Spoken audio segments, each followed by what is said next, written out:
One of Vermilion's oldest facilities is finally getting an upgrade. Reconstruction of the Vermilion Valley Lodge is getting underway. Nick Nielsen has the story. After 57 years, the Vermilion Valley Lodge is being modernized. It was originally built in 1960, and with a few renovations over the years, the lodge has stood as one of the oldest senior centers in the province. MLA Richard Starkey says this is great for the seniors in the area. One of the things that's really critical that we hear, from all over Alberta, and that is that as people get older and as they, perhaps make the decision to move out of their homes and into some form of a facility where there's, different levels of assistance, they want to make sure that those facilities are, modern. While residents are still living around the rest of the facility, Phase 1 has already begun. People in this part of the home are still being housed around the community. The Alberta government put $10.2 million towards the $14.1 million project, and Minister of Seniors and Housing, Lori Sigurdsson, says these folks in these homes have earned this kind of respect. Well, I think it was built in the 60s, so it's showing its age, and we want to make sure that it's modernized and it has the kind of facilities that seniors need now. The new buildings will include 52 new rooms, including new suites as well as expansions of older ones, and a larger kitchen, dining room, and leisure space. Phase 1 is set to be complete by the end of spring 2018, with Phase 2 beginning immediately after. It's certainly very important for our government to make sure that seniors can retire with dignity in the communities that they've really built, over many years. Nick Nielsen, Newcap News. Politicians are about to start their summer break, but for local MLA Richard Starkey, summer is the start of a busy social season. Summer's always a very busy time in the constituency because virtually every community and every ag society is hosting some form of a summer fair. So there's lots of those events. There are great chances to go and see people, and quite often they also act for many of our communities as a bit of a homecoming. Starkey says he will also dedicate his downtime listening to concerns with a focus on healthcare, transportation, and education. And although there are no town hall meetings scheduled due to a busy season, Starkey is focused on the concern many Albertans have regarding the potential elimination of the secret ballot for union certification. That's a concern to a lot of Albertans. It's an attack on democracy. And, we have a secret ballot when we vote for our elected officials. And I think people considering the decision as to whether they want to form a union or not should have that same right and that same democratic principle of a secret ballot. And we're very concerned because we are hearing that privilege is going to be removed by this government, and we're going to be working to try to make sure that doesn't happen. The spring session ends June 1st and resumes October 30th. A year ago, child cancer survivor Jared Russell made headlines by raising the most money of any participant in the Great Cycle Challenge. This year, Russell continues his quest for personal fitness and help for cancer research with an event for his family and community. Josh Ryan has more. In 2016, Jared Russell cycled more than 1,000 kilometers, nearly doubling his original goal for the Great Cycle Challenge. This year, he expects great things again. I think I can go more, the strength's up a little more than the 16 was.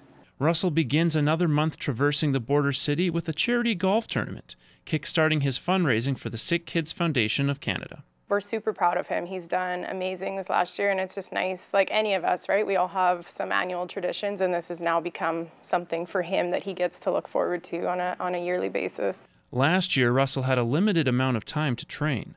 This time, he's been able to pump up over the winter. Lifting weights for my legs, my quads, trying to build them up.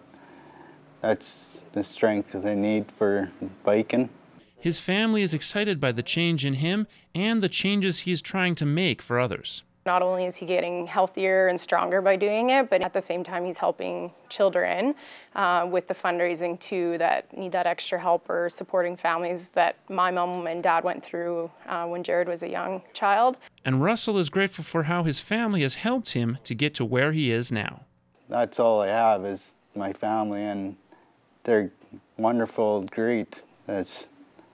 They're unbelievable. Josh Ryan, Newcap News.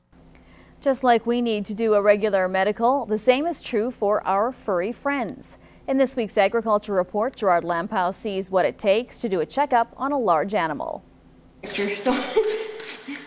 Ideally, we would recommend yearly. Joni is a 9-year-old horse that has had a foal in the last year. She does light farm work and recreational riding. Dr. Taryn Schachtel and Dr. Michelle Colfers are giving Joni a checkup before summer activities. Check her eyes, check her heart, lungs, gut sounds, make sure everything's going there. Have you guys ever got to listen to a horse heart before? When everything seems healthy, we'll check her legs for any swellings, any sites of that she could come up lame. When they're lame, they're sore and they can cause problems. If we catch them earlier, is better. That thing's called a frog. Joni will do a fecal exam and get checked for parasites, so blood work is required. She will get her annual vaccinations for Eastern and Western sleeping sickness, tetanus, flu, rhino vaccine, and West Nile. They do get West Nile. They don't transfer it, but they do catch it, and it's generally not very good when they do get it. They are one of the species that we can vaccinate for it. When everything is all checked out, then we will sedate her to have a look in her mouth and check her teeth out. Joni's teeth are filed or floated to remove sharp points. Now she has a clean bill of health and is good to go. While annual checkups are recommended, if you see any problems, Dr. Schachtel advises that you get your animal to the vet right away. Gerard Lampow, Newcap News. This is Newcap Sports. A cool morning turned into a heated day of competition at Lloydminster's junior track and field meet yesterday. On the line, a trip to the final stop of the track season, district championships in Meadow Lake. Lance Phillips has more. A day after local high schools took to Lloyd Comp's fields, it was the juniors providing great results at City Championships Tuesday. Chase Schmidt provided a fantastic time in what could be considered one of the most difficult track events, the 800 meter, besting the second place finisher by over 20 seconds. I like that you're working hard the whole thing. Short distance, but it's hard for most people, so people can't really take the pain. Shot put nearly saw an Alberta school record broken when an Onion Lake grade 9 student took gold, attributing his success to what he does before the weight leaves his hand. Just having a perfect form, like when you throw, you gotta like have that push and then that your legs, and you gotta have a good form to throw too.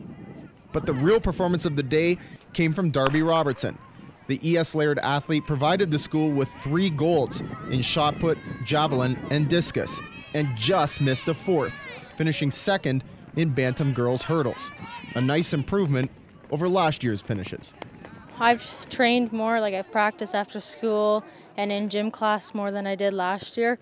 And I've got advantages because I'm a grade 8 going against grade 7, so I'm a little bit stronger than everyone else.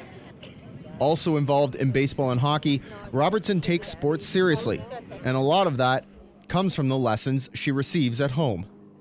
This is a great day for me. It's an exciting day for parents to just come and watch their kids participate, and I'm a big advocate of sports and kids staying in sports, so it's awesome. My sister does, she's in Split City Sonics, and my mom used to be in nationals for softball, so she pushes to be my best. Sport for sure in our family has been successful, in teaching everybody to, do your best, push yourself, and whether you're doing academics or the sport aspect of things, it's all great all around.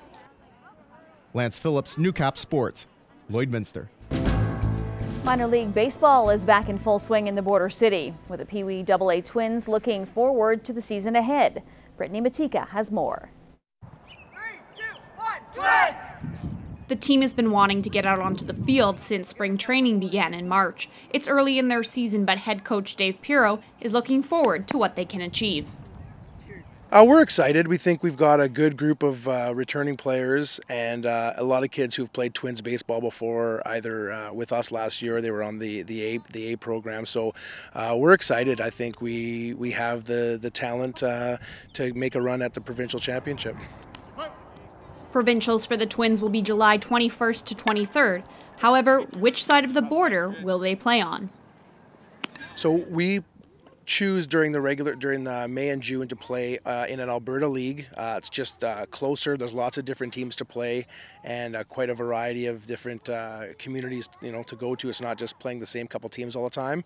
We'll play most of our tournaments on the Saskatchewan side, and then provincials on the Saskatchewan side. Pee Wee baseball can have some player inconsistencies compared to other levels of minor league ball, but Coach Pirro hopes to use this as an advantage on the field. Yeah, it's different. We've got kids ranging from under 5 feet to 6'2", so a lot of different looks. The pitcher that's pitching against us is going to see a lot of different size strike zones, so it's definitely interesting at this age group when kids have grown yet or waiting to grow. But yeah, we're lucky to have a couple big players on our team, and that's a little bit of intimidation too when they're standing up there with a kid that's taller than their dad at the plate. I think that we can do pretty good this season. It just depends. I think our best is pitching, and I don't know if we need to hit a little bit more because we've mostly just hit singles. I want to become a better catcher because that's my primary position, blocking balls and getting a stronger arm. You get to have a lot of fun. It's always part about patience, so you have to be patient on the field, and it's a lot of fun. Brittany Matika, Newcap Sports.